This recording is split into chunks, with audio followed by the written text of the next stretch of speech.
Well, next, it's caused no end of controversy and it's been labelled one of the biggest white elephant projects around. But now the debate over whether the Midlands should get a high-speed rail link is gathering momentum. Protesters in the West Midlands have already voiced their anger over the plans, and soon the government will announce the exact route of the proposed line across the East Midlands.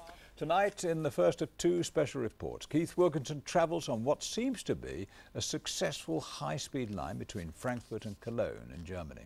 He's been riding on the kind of service high-speed train fans want to see in the Midlands.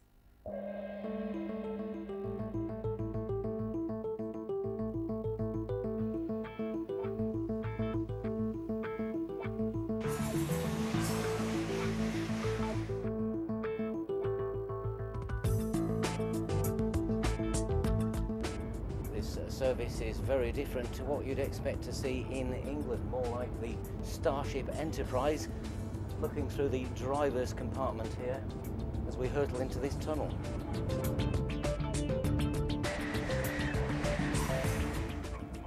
The line is 110 miles long, linking two of Germany's most important cities.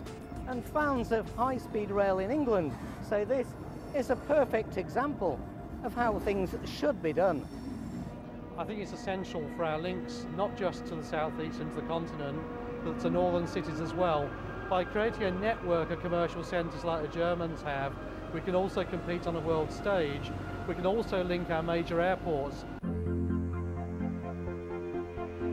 We travelled with John Morris of Birmingham Airport to see high-speed rail in operation between Frankfurt and Cologne.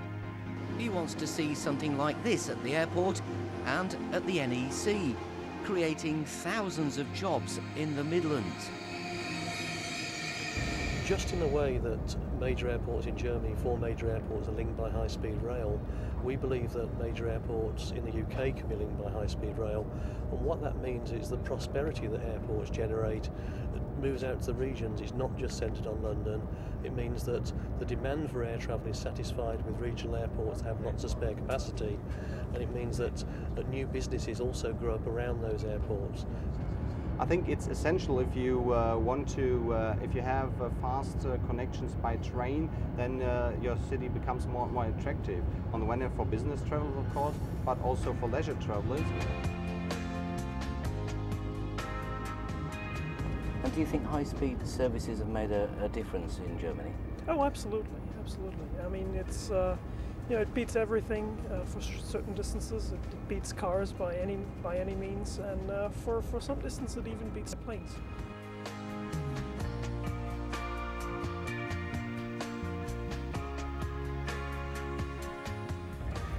By car, first of all.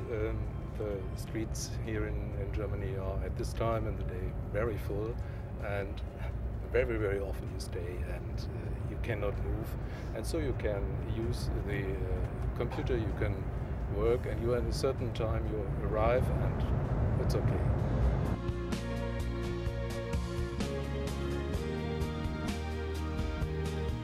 For too long we've had a make, do and mend approach to infrastructure in this country. We've almost trained ourselves to live with second best, to put up with congestion, to put up with a creaking infrastructure. This country spends half on infrastructure to the level that our competitors do.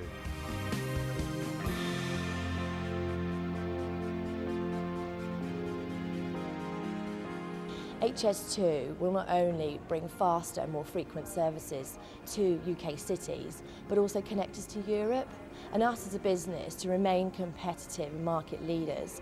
We will be able to collaborate and look at further and wider markets within Europe and in international cities.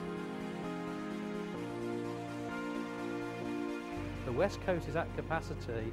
It's slow anyway, and when we see what the Germans have done over the last 10 years, it leaves us light years behind. We've got to compete. And if we don't compete? If we don't compete, we're dead in the water. Looks very space age indeed, doesn't it? And tomorrow night, Keith Wilkinson looks at the other side of the argument. Could HS2 in the Midlands become a white elephant, as protesters claim? Well, we ride on one European high-speed line which is losing money because at the moment Many of the trains are running almost empty. And we visit Dutch farmers who say the new railway has ruined their views and their peace. And you can vote for or against the HS2 plans on our Facebook poll. Just head to the website for more details.